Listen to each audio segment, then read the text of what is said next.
So today we are going to start with the normal probability distribution. Okay, so I'm going to share my screen with you.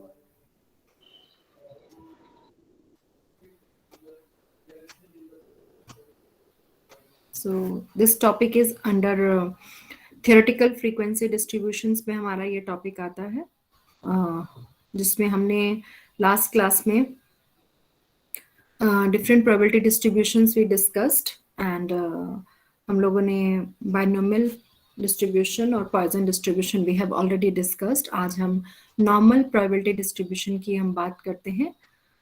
ये normal probability distribution हमें called फ्राइडरिच Gauss ने दिया, इसलिए इसको Gaussian distribution भी बोला जाता है. 1809 में इन्होंने दोबारा से हमें डिस्कवर करके दिया. नॉर्मल प्रोबेबिलिटी डिस्ट्रीब्यूशन जो है वो सबसे ज्यादा कॉमनली यूज्ड डिस्ट्रीब्यूशन है because it is based on the ratio scale और एक कंटिन्यूअस रैंडम वेरिएबल कि हमने कोई भी वेरिएबल उठाया है और उस वेरिएबल से रिलेटेड हम उसकी वैल्यूज को सपोर्ट देख रहे हैं और फिर हम देख रहे हैं कि अगर हम उन वैल्यूज को एक चार्ट पे बना दें तो सारी वैल्यूज लाइक फॉर एग्जांपल मैं आपको बिल्कुल बेसिक एग्जांपल देती हूँ. फॉर एग्जांपल अगर मान लो हमारे पास आप सबका डेटा है, ठीक है, 100 students are there and 100 students का I have the data of their marks और उन सारे मार्क्स को मैं एक चार्ट पे प्लॉट कर दूं तो उसकी शेप कैसी निकल के आएगी जनरली जो आती है दैट इज नॉर्मल डिस्ट्रीब्यूशन और इसकी शेप इस तरीके से निकल के आती है जिसे हम बोलते हैं बेल शेप्ड डिस्ट्रीब्यूशन. अगर आप ध्यान से देखें तो इसे बेल शेप दिखाई देता है. क्या आप सबको मेरी प्रेजेंटेशन दिखाई दे रही है? Yes ma'am. Yes ma'am. Yes ma'am. ठीक है, तो ये जो हमारा वेरिएबल है इसको हम बोलते हैं नॉर्मल रैंडम वेरिएट. ठीक है, ये हमारा वेरिएबल है. नॉर्मली क्या होता है, जितने भी हमारे एक्सपेरिमेंट होते हैं वो नॉर्मल प्रोबेबिलिटी डिस्ट्रीब्यूशन को ही जनरेट करते हैं. ठीक है, अब इसके क्या वेरिएबल्स होते हैं, कैसे ये काम करता है, कैसे इसके स्टेप्स होते हैं, ये सब हम आगे चल के धीरे धीरे इसको स्टडी करेंगे. तो इसकी कुछ प्रॉपर्टीज हैं, पहले हम डिस्कस करते हैं फिर हम वापस उस डायग्राम को हम दोबारा से समझेंगे. जो नॉर्मल वेरिएट है उसको एक कंटिन्यूअस वेरिएबल बोला जाता है. एक होता है डिस्क्रीट वेरिएबल, एक होता है कंटिन्यूअस वेरिएबल. डिस्क्रीट वेरिएबल होता है जहां पे 1 2 3 4 ये होल नंबर्स ही आ सकते हैं. ठीक है, और कंटिन्यूअस में जहां पे डेसिमल्स भी आ सकते हैं. ठीक है, तो नॉर्मल वेरिएट जो है हमारा यहाँ पे जिनका जैसे आपके मार्क्स है वो कुछ भी हो सकते हैं. राइट, तो नॉर्मल वेरिएबल जो है वो कंटिन्यूअस वेरिएबल चलता रहता है और उसकी वैल्यू जो है from minus infinity to positive infinity हो सकती है. पहला ये इसकी प्रॉपर्टी है. Second property is the distribution is bell shaped, जैसे मैंने अभी आपको बेल शेप दिखाई ना, और सिमेट्रिकल है. मतलब ये है कि इसका जो सेंटर 50% ऑफ द स्टूडेंट, जैसे आपने भी ऑब्जर्व किया होगा और हमने भी बीइंग टीचर्स ही ऑब्जर्व किया है कि ज्यादातर बच्चे जो होते हैं वो क्लास में एवरेज बच्चे होते हैं. बहुत ही कम परसेंटेज ऑफ बच्चे हैं जो बहुत बिलो एवरेज है या बहुत ही कम परसेंट ऑफ बच्चे हैं जो बहुत एक्स्ट्रा ऑर्डिनरी है. ज्यादातर बच्चे जो होते हैं वो एवरेज होते हैं, है ना. तो इसका मतलब क्या हुआ, ज्यादातर डेटा जो है वो बीच वाले पोर्शन में आ रहा है और बहुत कम लेफ्ट और राइट में जा रहा है. तो इसको बोलते हैं हम सिमेट्रिकल, है ना. ज्यादातर बच्चों के पास नंबर जो होते हैं वो एवरेज के आसपास ही होते हैं. यूनी मॉडल डिस्ट्रीब्यूशन है, हम इसमें एक ही वैल्यू को लेके चल रहे हैं और उस वैल्यू का डिस्ट्रीब्यूशन हम देख रहे हैं. 2 पैरामीटर्स हैं, हम इसका मीन भी निकाल सकते हैं, हम इसका मीडियन भी निकाल सकते हैं. यहाँ पे mean is equal to median is equal to mode होता है और x is equal to mu, मतलब डिस्ट्रीब्यूशन को हमने 2 इक्वल पार्ट्स में डिवाइड कर दिया है. तो ये जो 2 इक्वल पार्ट्स पे जब हम डिवाइड करते हैं, जैसे इसमें लिखा है कि 68.26% value lie between mu plus 1 plus minus 1 standard deviation. अभी हम इसको एक एग्जांपल से समझेंगे. अभी आप इसकी टर्मिनोलॉजी को थोड़ा सा ग्रेस्प करिए, हम इसको आगे और डिटेल में भी डिस्कस करेंगे. इसका मतलब क्या है कि अगर हमारा एवरेज मान लो 50% है, ठीक है, और स्टैंडर्ड डेविएशन मान लो 10 है आपके मार्क्स का, तो 68% बच्चे ऐसे हैं जिनके marks 50 plus minus 1 standard deviation 1 sigma, यानी कि 68% बच्चे ऐसे हैं जिनके मार्क्स 40 से लेकर के 60 के बीच में होंगे, है ना, हमारा 50 एवरेज है, तो 10 माइनस और 10 प्लस, ठीक है। तो ऐसे 68% बच्चे होंगे जिनके मार्क्स 40 से लेके 60 के बीच में होंगे। 95% बच्चे ऐसे होंगे जिनके मार्क्स 30 से लेके 70 के बीच में होंगे, और 99% बच्चे ऐसे होंगे जिनके मार्क्स 20 से लेके 80 के बीच में होंगे। तो ये एक एनालिसिस है, ये एक डिस्ट्रीब्यूशन है जो कि बहुत स्टडी करके बनाया गया है। तो जो बहुत स्टडी करके हमने इसको बनाया है, तो इसमें हम लोग क्या दिखाते हैं, ये देखिए, ये हमारी शेप है नॉर्मल डिस्ट्रीब्यूशन की, जो कि डिफरेंट डिफरेंट पैरामीटर्स पे दिखाई जा रही है, लेकिन हर एक के केस में it is coming as a bell shaped. Bell shaped का मतलब क्या है, ये ज्यादातर बच्चों के जो मार्क्स हैं वो इन एवरेज में ही है। बहुत कम ऐसे बच्चे हैं जिनके मार्क्स बहुत कम है, या बहुत कम ऐसे बच्चे हैं जिनके मार्क्स बहुत ज्यादा है। तो हम इनको, जब हम चेंज करते हैं एवरेज को या स्टैंडर्ड डेविएशन को, तो हमें डिफरेंट डिफरेंट नॉर्मल डिस्ट्रीब्यूशन की शेप्स मिल पाती हैं। जो ये पिंक वाला आपको नॉर्मल डिस्ट्रीब्यूशन दिख रहा है, इसका मीन और स्टैंडर्ड डेविएशन कुछ और होगा, इस ब्लू वाले का कुछ और होगा, और येलो वाले का कुछ और होगा। तो डिपेंडिंग अपॉन कितना हमारा एवरेज है और कितना हमारा स्टैंडर्ड डेविएशन है, डिफरेंट डिफरेंट शेप्स जो हैं वो बन पाती हैं। इसके बाद हम यहाँ पे ये देखिए, ये हम आपको दिखाते हैं इसका स्टैंडर्डाइजेशन कैसे करते हैं। स्टैंडर्डाइजेशन के लिए कहते हैं कि अगर हमारा x जो है वो नॉर्मली डिस्ट्रीब्यूशन है, ये आपको इसका फॉर्मूला याद करना है, जो कि आप लिख सकते हैं। मीन जो है इसका म्यू है, और स्टैंडर्ड डेविएशन जो है वो सिग्मा है। तो z वेरिएट, यानी कि जैसे इसको हम कैसे समझ सकते हैं, हर बच्चे के मार्क्स अलग हैं हर सब्जेक्ट में, लेकिन जैसे हम जब उसका परसेंटेज निकाल देते हैं तो वो एक स्टैंडर्डाइजेशन कर देते हैं, है ना, ऐसे ही करते हैं ना। अगर सबके मार्क्स का जो आउट ऑफ टोटल जो मार्क्स निकालें, कोई मार्क्स आपके 70 में से हैं, कोई मार्क्स आपके 80 में से हैं, कोई आपके 100 में से हैं, तो अब इनको सेम पेज पे हम कैसे लाएं। तो उनको हम सेम पेज पे लाने के लिए हम क्या करते हैं, उन सबका परसेंटेज कैलकुलेट कर देते हैं। तो हमने क्या कर दिया, स्टैंडर्डाइजेशन कर दिया। इसी तरीके से जो हमारे पुराने स्टैटिस्टिशियंस हुए हैं, उन्होंने भी एक स्टैंडर्डाइज्ड तरीका निकाला है, जिससे हम सबको देख सके कि स्टैंडर्डाइज्ड फॉर्मूला कैसे निकलेगा। तो ये सबसे इंपॉर्टेंट फॉर्मूला है, everybody note it down. z is equal to x minus mu upon sigma. इससे क्या होगा, हमारा स्टैंडर्ड डेविएशन जो है वो स्टैंडर्डाइज नॉर्मल डिस्ट्रीब्यूशन जो है वो निकल के आ जाएगा। यहाँ पे जो मीन है वो 0 हो जाएगा, और स्टैंडर्ड डेविएशन जो है वो 1 हो जाएगा। ठीक है, ये आपकी बुक्स में भी दिया हुआ है ये डायग्राम, अभी हम आपकी बुक में से भी डिस्कस करेंगे, पहले मैं आपको कॉन्सेप्ट समझा रही हूँ। तो यहाँ पे क्या हो गया, हमारा म्यू जो है वो हमारा स्टैंडर्ड डेविएशन जो है, जो मीन है वो यहाँ पे स्टैंडर्ड है, ये हमारा एवरेज है विच इज 0, और जो सिग्मा है वो हमारा स्टैंडर्ड डेविएशन है। अब इसको हम यूज कैसे करेंगे, यहाँ तक किसी को कोई डाउट है तो आप पूछ सकते हैं। इज इट ओके, आपको समझ में आ रहा है? Yes ma'am. ठीक है, हम आगे यस बढ़ते हैं। मैम। ठीक है, अब हमें ये देखना है कि ये जो एरिया है अंडर द कर्व, यहाँ पे क्वेश्चन पूछा जाता है, इस एरिया का मतलब क्या है, हम ये जानना चाहते हैं कितने परसेंटेज बच्चे ऐसे हैं जिनके इतने मार्क्स हैं। यानी कि अगर मान लो सी जो हमारा 50% मार्क्स है और डी जो हमारा वो 70 है, तो मैं ये जानना चाहती हूँ कि how many percentage of students have obtained marks from 50 to 70%।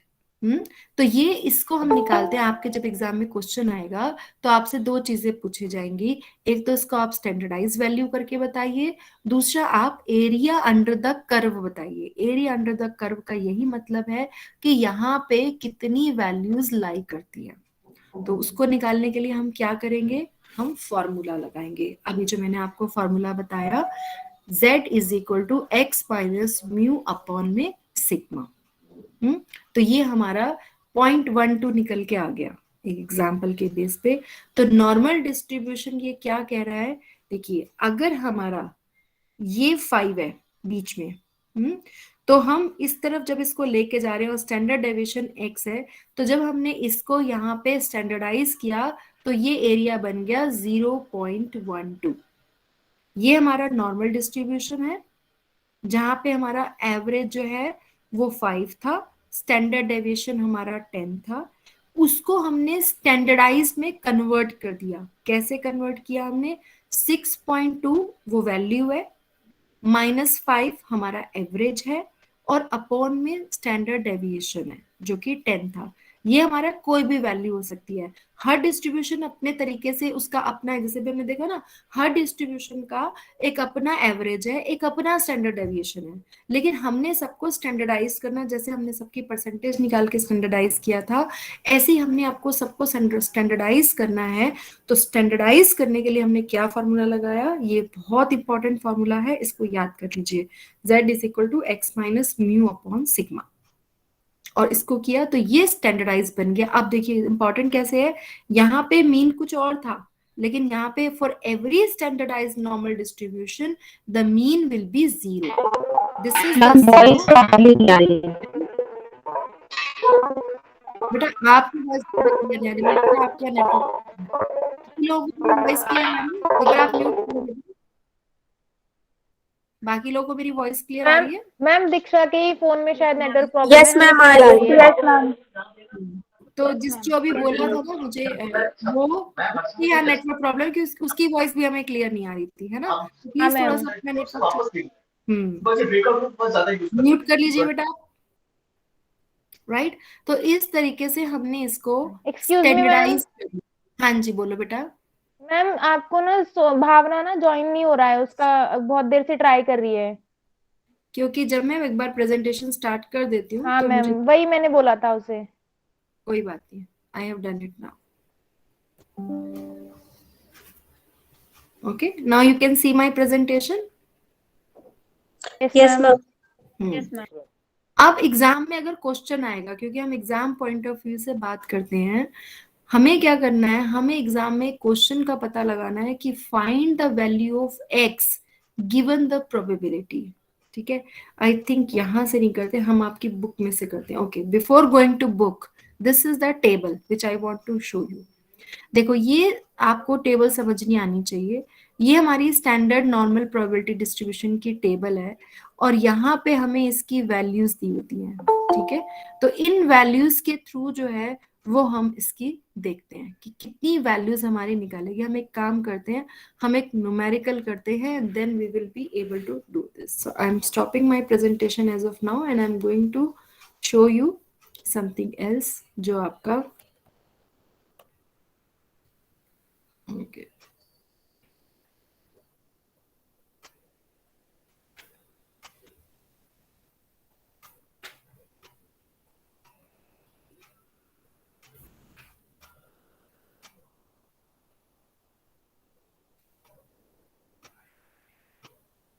Okay, सो यहाँ पे हम लोग पीडीएफ खोल रही हूँ मैं, आपके जो बुक है उसका। Just give me 1 second, I am opening the PDF.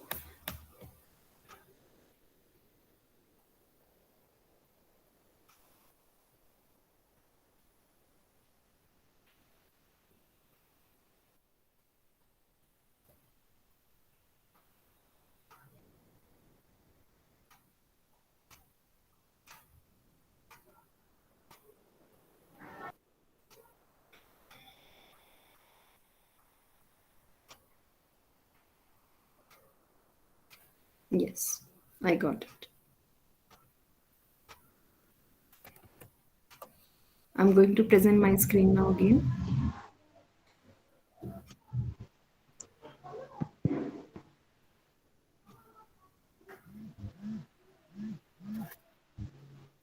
Okay, this is the PDF which we have.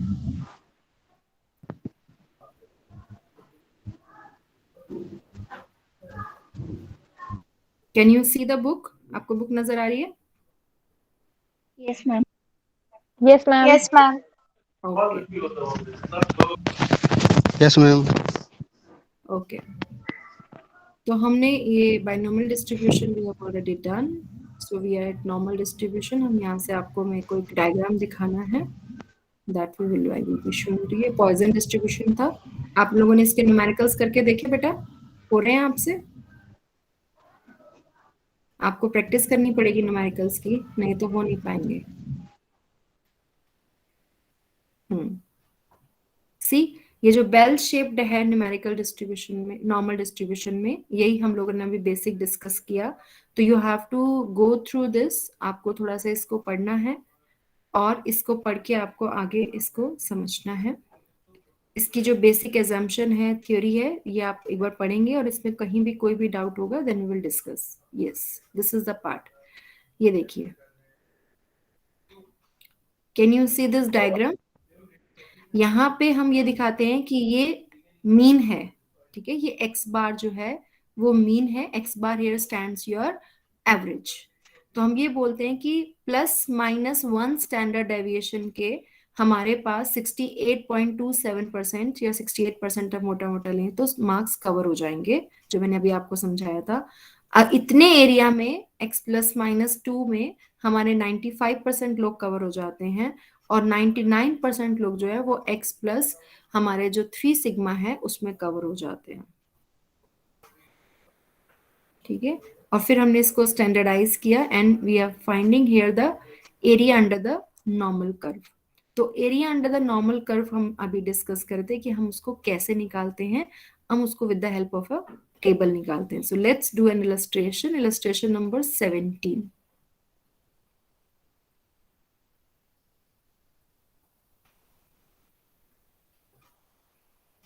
Okay.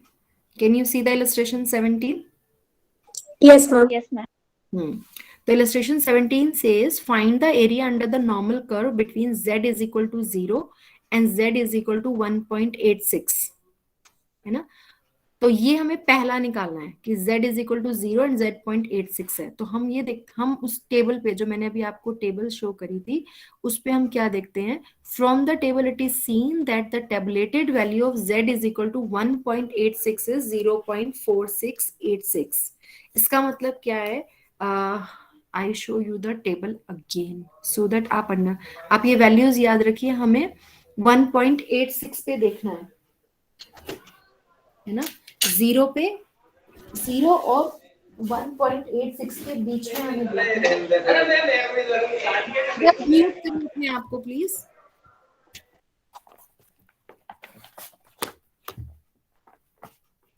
Ma'am वो टेबल याद करनी होगी? नहीं बेटा, आपको वैल्यू दी जाएगी, आपको वैल्यू दी जाएगी। मैं आपको टेबल दिखाती हूँ दोबारा से। अब वेट करिए एक minute, let me share that screen पे दी। अभी आप बस 1.86 को याद कर लीजिए। मैं दोबारा से आपके सामने वही स्क्रीन लेकर आती हूँ जहाँ पे टेबल थी, so that I want to show you that how a table is scene.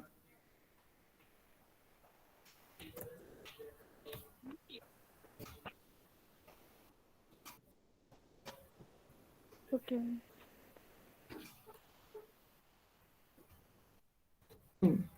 मैं टेबल क्रिएट जनरेट कर रही हूँ वहाँ पे। I am bringing that screen for you.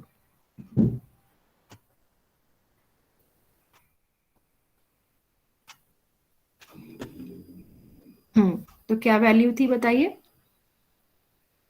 1.86। 1.86। तो एक तरफ हमारा z जो है वो क्या है? 0 है ना। किस किस के बीच में वैल्यू निकालनी है हमें? z0 और z 1.86। तो ये हमारा जो z है 1.8 देख रहे हो यहाँ पे Yes, z के ma'am. नीचे। कैन यू सी दिस 1.1 ऊपर से देखो 6 आएगा। ये कितनी वैल्यू आ रही है? सॉरी, ये कितनी वैल्यू है? Can you see this? 0.4686। आप देखो यहाँ पे हमने 1.8 पिक किया फ्रॉम द लेफ्ट और इसी लाइन में चलते चलते चलते चलते जहां पे 6 है वहां पे आ गए हम। Can you see? Yes, ma'am. Yes is it clear सबको? 0.468 Yes, ma'am. सबको दिख गया? ये रहा, है ना। यस, तो ये हम यहां से लेकर आ गए। अगर हम अपनी उस पर वापस जाएं, I share the screen again जहां पे हम थे।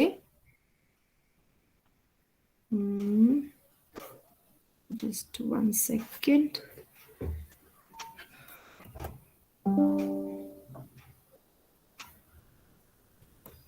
Yes. So this is our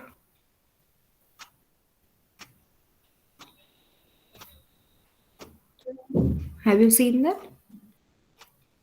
ठीक है, तो ये हमारा Z 1.86 की वैल्यू क्या आ गई 0.4686। इसका मतलब क्या है Yes, ma'am. 46% 46.86 people are there जो यहाँ पे रह रहे हैं। तो ये एरिया अंडर द कर्व निकल के आया है ना। ये इन्होंने पूछा था ना, find the area under the normal curve between z is equal to 0 z 1.86। उसका मतलब क्या है, ये पॉजिटिव साइड है। हाँ जी ma'am ma'am book PPT show नहीं हो रही है। किसी को भी शो नहीं हो रही है बेटा? Yes ma'am. यस मैम नहीं हो रही। No, ma'am. Yes, ma'am. 1 second मैं नो दोबारा मैम नहीं हो okay no problem I will tell you. Yes ma'am ये पीछे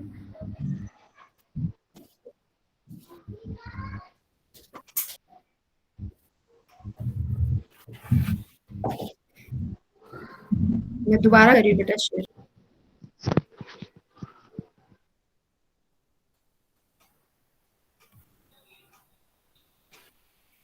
अब हो रही है बेटा? Yes ma'am. Yes Yes, ma'am. ma'am, हो रही है. ठीक है, यस मैम हो अब आप ये ठीक है, तो अब आप ये समझ पा रहे हो ये 1.86 जो है वो आया कैसे हमने देखा 0.4686 आया ना। मैंने आपको टेबल में देखना बताया कि कैसे हम देखते हैं। Yes, ma'am. ठीक है, अब नेक्स्ट क्वेश्चन चले। नेक्स्ट क्वेश्चन से समझ में आ गया? Yes, yes ma'am. Ma'am. Okay, next question में क्या है, हम area to the left of z is equal to 1.79। मैंने आपको बताया ना ये 0 है, ठीक है। अब इन्होंने पूछा कि area to the left of देखना है आपको, है ना।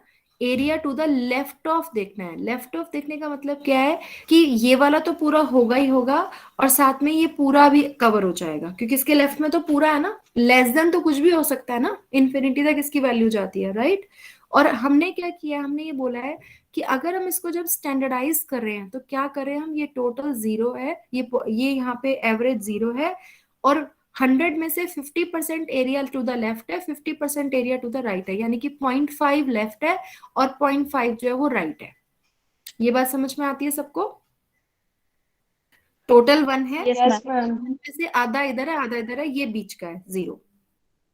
ठीक, तो अब क्या हुआ, हमने जब इसको बोला टू द लेफ्ट जाओ तो इसका मतलब क्या है कि हमें ये देखना है कि 1.79 पे कितना एरिया है और 0.5 एरिया तो पूरा के पूरा हमारे पास है।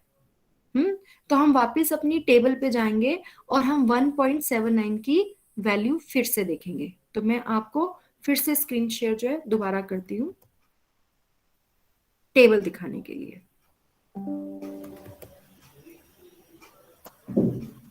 Okay, I am going to show you table again. Just 1 second. Starting that table.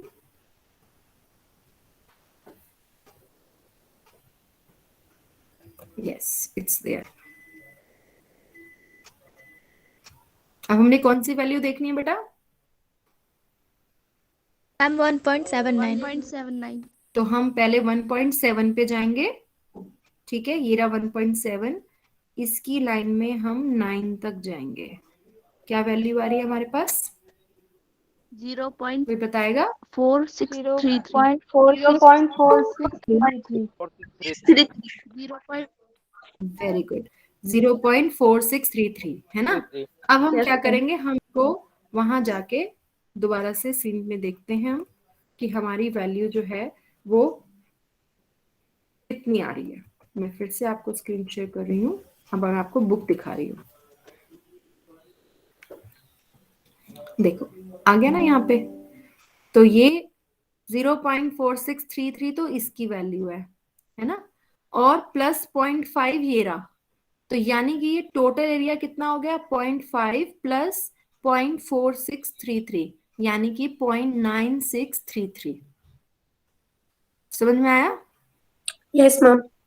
Yes, ma'am. 0.5 area है और 4633 ये वाला एरिया है, तो हमने ये बोला कि 1.79 से जो लेफ्ट का एरिया है वो पूरा के पूरा जो है वो ये वाला एरिया है। तो वो कैसे निकला कि 5.5 तो पूरा ही था और 0.4633 1.79 की वजह से निकल के आ गया, तो इसीलिए हमारा ये पूरा एरिया 0.9633 है जो हमारा हो रहा है। ठीक है, Yes, ma'am. Okay Yes, ma'am. Okay good. अब आपको एरिया निकालना है for find the area between z is equal to 0.5 and z is equal to 0.8। ये है -0.5 और ये है 0.8। ठीक है, तो हमें इन दोनों की वैल्यूज निकालनी होंगी अलग अलग। तो आपको याद रखिएगा हमें 0.5 और 0.8 की वैल्यू निकालनी है। ओके, तो हमारी टेबल है यहाँ पे, क्या आप टेबल देख पा रहे हो? Yes, ma'am. Yes, ma'am. तो है ना, हाँ, Yes, ma'am. तो 0.5 और किस किस की वैल्यू देखनी है हमें, बताओ? 0.8. 0.8 कोई बताए? तो क्या क्या वैल्यूज आ रही है बताइए? 0.5 की क्या वैल्यू आ रही है? 0.1915. 0.21 0.1915 ये रही, है ना, और 0.8 की क्या वैल्यू है? 0.2881. 0.2881.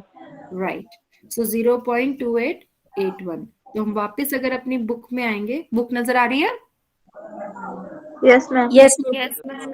हाँ, Yes, ma'am. तो अब ये जो दोनों है, क्योंकि इन दोनों के बीच का एरिया चाहिए तो इन दोनों को हमें ऐड करना पड़ेगा। तो ये आपको, अगर आपको ग्राफ पता चल गया कैसे बन रहा है, आपको ये पता चल गया ये बीच में 0 है, आपको ये पता चल रहा है कि ये प्लस है ये माइनस है ना, तो if you come to know all of this then you can definitely find out कि एरिया अंडर कर्व कितना है, पता लगा सकते हो ना। तीनों Yes, ma'am. पॉसिबिलिटीज हमने आपको बता दी। अगर सिर्फ पॉजिटिव दिया होता या सिर्फ नेगेटिव दिया होता तो आप सीधा फाइंड आउट कर लेते। अगर टू द लेफ्ट या टू द राइट दे रखा है तो आपको पता है कि मान लो अगर यही क्वेश्चन रिवर्स हो जाए कि टू द राइट है, तो इसका मतलब आप ये वाला एरिया लोगे और राइट वाला पूरा 0.5 ले लोगे, है ना। और अगर यहाँ पे आपको दे रखा है कि -0.5 से लेके 0.8 तक है, ये माइनस का मतलब ये नहीं है कि ये माइनस हो गया, नो, माइनस का मतलब ये है कि इधर का एरिया है। जब हमें टोटल एरिया कैलकुलेट करना है तो हम इन दोनों को ऐड कर रहे हैं। ठीक है, तो एरिया जो है वो हम इस तरीके से एरिया अंडर द कर्व निकालते हैं। किसी को कोई डाउट? No, ma'am. ठीक है, तो अभी आपको कुछ न्यूमेरिकल्स और अटेम्प्ट करने हैं। इलस्ट्रेशन 18 आप कर सकते हो, आगे आप इलस्ट्रेशन 19 भी कर सकते हो, और 20, 21 ये सब एरिया बेस्ड है। ठीक है, आप इसको ट्राई करेंगे और इसमें आप प्रैक्टिस करेंगे कि हम इसको कैसे कैलकुलेट कर सकते हैं इन वैल्यूज को, है ना। एग्जाम में जो आता है वो इसकी वैल्यू ही कैलकुलेट करने आती है। इतने, चलो मैं आपको एक और इलस्ट्रेशन कराती हूँ। Let's do one more illustration. जैसे ये क्वेश्चन आएगा, इलस्ट्रेशन 19 करते हैं। ठीक है, इलस्ट्रेशन 19 बोलता है कि as a result of test on electric bulbs it was found that the lifetime of a particular make was distributed normally with an average life of 2040 hours, है ना। एक इलेक्ट्रिक बल्ब हमने बनाया है और उसकी जो लाइफ है, एवरेज लाइफ है, वो 2040 है। तो ये हमारा म्यू हो गया, एवरेज हो गया, है ना। एंड स्टैंडर्ड डेविएशन है उसका 60 आवर्स। तो What proportion of bulbs can be expected to burn for more than 2150 hours? ये हमारा एवरेज है, ये हमारा स्टैंडर्ड डेविएशन है 60 आवर्स का। तो बोल रही है कि क्या प्रोपोर्शन है कि वो 2150 जो है वो आवर्स के लिए चल जाएगा। कितने बल्ब ऐसे होंगे, कितने परसेंटेज, हमने पूछा था ना, कितने परसेंटेज वो बच्चे ऐसे होंगे जिनके 70% से ऊपर मार्क्स होंगे। तो वो भी ऐसे पूछ रहे हैं कि कितने परसेंटेज ऑफ बल्ब्स ऐसे होंगे जो 2150 आवर्स से ज्यादा चल जाएंगे। एरिया जो इन्होंने बताया हुआ आपको, देखो आप पूछा था ना कोई टेबल हमें याद करेंगे, नहीं, उन्होंने आपको टेबल बताई हुई है कि टेबल जो है वो हमारी 1.82 पे 0.4656 आ रहा है, 1.83 पे आपको ये बता दिए 2-3 इन्होंने, जिससे आप देख सको। और 1.83 पे 4664 आ रहा है और 1.84 पे 467 आना है। ये आपकी जो भी हमने टेबल वैल्यू देखी थी पीछे, ये इन्होंने आपको क्वेश्चन में ही दे दी है। अब ये बोल रहे जा रहे हैं कि अब हमें कैसे करना, क्या है सोल्यूशन, क्या है इसका। जैसे एवरेज जो है हमारा 2040 आवर्स है, तो म्यू इज इक्वल टू 40 हो गया, sigma standard deviation that is 60, और जिसकी वैल्यू हमें पता लगानी है वो है हमारा कैपिटल एक्स विच इज 2150। तो सबसे पहले हमने इसको क्या करना है, हमने इसको स्टैंडर्डाइज करना है। तो इसको स्टैंडर्डाइज करने के लिए हम क्या करेंगे, z is equal to x minus mu upon sigma. This is the most important formula which you have to learn. Normal distribution का यही फॉर्मूला है जो आपको याद करना है। z इज इक्वल टू, ये x जो होता है, जो वैल्यू हमें कैलकुलेट करनी होती है उसके रेफरेंस में होता है, म्यू जो है हमारा एवरेज होता है, और सिग्मा जो है वो हमारा स्टैंडर्ड डेविएशन होता है। तो इसको हमने यहाँ पे इस तरीके से कैलकुलेट किया, तो हमारी वैल्यू क्या आएगी। अब वो बोल रहा है कि what proportion of bulbs can be expected to burn more than, इसका मतलब हमें उससे राइट की तरफ जाना है ना, मोर देन की तरफ जाना है। तो मोर देन में मतलब क्या हुआ, इसकी हमने वैल्यू निकाली है, इसकी वैल्यू आई है 1.833।